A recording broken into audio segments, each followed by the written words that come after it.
انتي علشان صاحبتي فانا بنصحك، قولك يا حبيبتي ده بيأذيكي، كفايه بقى، اعرفي قيمه نفسك بقى وسيبيه. لا، وانتي مش فاهمه، هو بس محتاج حد هيفهمه، وانا فاهماه. وبعدين يعني ما هو كل العلاقات فيها مشاكل. بصي انا هغيره وانتي هتشوفي ده.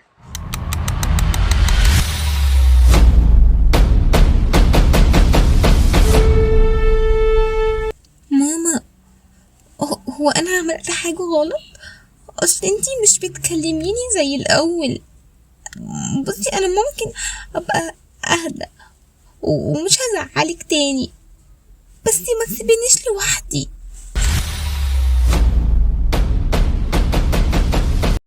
بابا، بص فستاني جميل ازاي، وبس كمان مرسوم عليه ورد عامل ثواني، خليك معايا.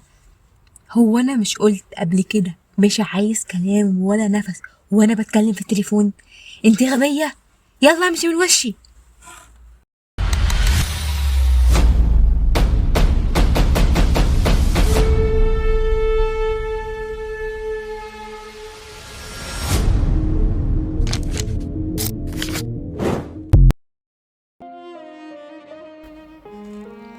طبعا كلنا او معظمنا مر بالمشاهد اللي فاتت، بس في منا قدر ان هو يقومها ويفهم نفسه ويعالجها ويعالج الاحساس اللي هو مر بيه قبل كده، وفي منا ما قدرش انه يعالجه وفضل مكانه وفضل في المكان اللي بيأذيه، على امل ان المكان ده اللي هو بيكسره ممكن يداويه في يوم من الايام. طيب هل الناس دي ما عندهمش الوعي الكافي او النضج الكافي انهم يقدروا يفهموا ايه اللي حصل فيهم؟ لا، بالعكس، هما فاهمين وعارفين كويس، بس في حاجة جواهم بتجبرهم انهم يفضلوا، وده لانهم مقدروش يعالجوا الاحساس ده زي غيرهم ما قدروا ان هو يعالجوه ويتخلصوا منه.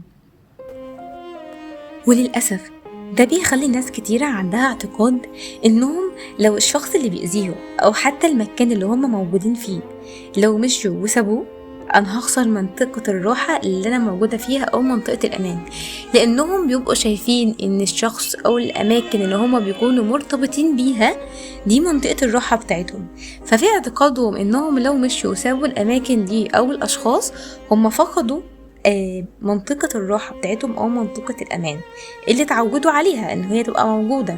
تمام. ففي ناس بتقول ان انا لو المنطقة دي اتخليت عنها، في ناس هتحس بتوهان، ما بتبقاش مرتاحة وهي لوحدها، بتخاف من الوحدة، هي تفضل وحيدة، فبيفضلوا يقاوموا الأذى ده علشان بس ما يفضلوش لوحدهم وخايفين ان هم يواجهوا الفراغ. وفي ناس تانية او في نوع تاني بيبقى خايف من الإهمال، فإنهم ما عندهمش الثقة الكافية، عندهم إنها يعني هم عندهم إن هم يفضلوا يقاوموا الأذى ولا إنهم يحسوا بالإهمال اللي هم مثلا حسوه قبل كده في طفولتهم. وده طبعا بنسميه تكرار النمط، يعني تكرار حاجة كانت حصلت لي قبل كده في الطفولة، تمام، أو حصلت لي في وقت ما في حياتي وانا بكررها بس بشكل مختلف. مثلا حصل لي اهمال، حصل لي رفض قبل كده من شخص او من مكان، دايما اتحط في الحب المشروط، فببدأ ان انا اكرر النمط ده وابدأ ان انا اعيد تاني فيه. طيب ليه ده بيحصل؟ لان المخ، يعني احنا مخنا بيحب الحاجة المألوفة حتى لو مؤذية. تمام. دماغنا مش بتدور على السعادة، بتدور على الحاجة اللي تعرفها او اللي هي تعودت عليها. تمام. فعلشان كده هتلاقي نفسك بتنجذب لنفس الإحساس حتى لو كان بيكسرك أو بيأذيك. وفي جزء من الناس، ويمكن ده جزء أو إحساس صعب جدا الناس بتحس بيه، إن في ناس عندها اقتناع إنهم ما يستاهلوش حاجة أحسن، أو إنهم مثلا ما يستاهلوش مكان أفضل. تمام. دايما عندهم شعور أنا مش كفاية، أو إنها مش هتلاقي حد أحسن، وعلشان كده الناس دي هتلاقيها دايما بتقبل بالقليل وتفضل موجودة فيه. فبجد ده من أصعب الأحاسيس اللي ممكن أي حد يفضل مقتنع بيه أو إن هو يفضل عايش في الوهم ده.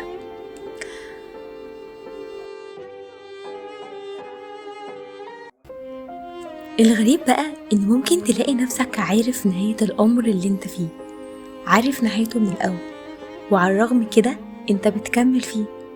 طب ليه؟ ده لأننا ما بقيناش بنسمي الغلط غلط، لأ، احنا بقينا بنسمي الغلط يمكن نصيب أو يمكن حظ أو يمكن الظروف، بس الحقيقة هو اسمه نمط تكرار الغلط.